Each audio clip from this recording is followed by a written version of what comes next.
Radio Regalo sa Pasko 2021. Radyo Regalo sa Pasko 2021. Ayo! Mayong buntag! Buntag, sir. Mayong buntag! Unsay pangalan? Evangeline Vistar, sir. Si Evangeline Vistar, mga kasama John, ang atuang nailala. Pwede na magkadayon? Oh, dayon, sir. Dayon. Ayan, oh, madam, Evangeline, kanang imong radyo ng XTC malagi na. Busy magyud ko mamilaw, sir. Sukat ka niya to. Sugad pagit sa ko ang mga katigulangan. Aba! Antong karon nadala jud na nako, sir. Certified ka tigpaminawan sa XTC.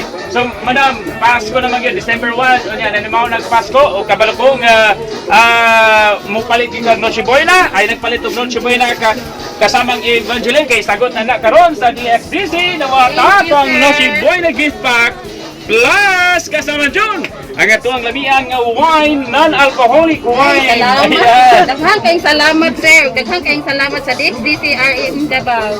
Ayan. So kasamang John, kana na po ang atuang nahatagan og Noche Buena gift pack sa Radyo Regalo sa Pasko 2021. Karong adlaw kauban nato si Radyo Manay may ginita Radyoman Jomaldray Tatak Arimel.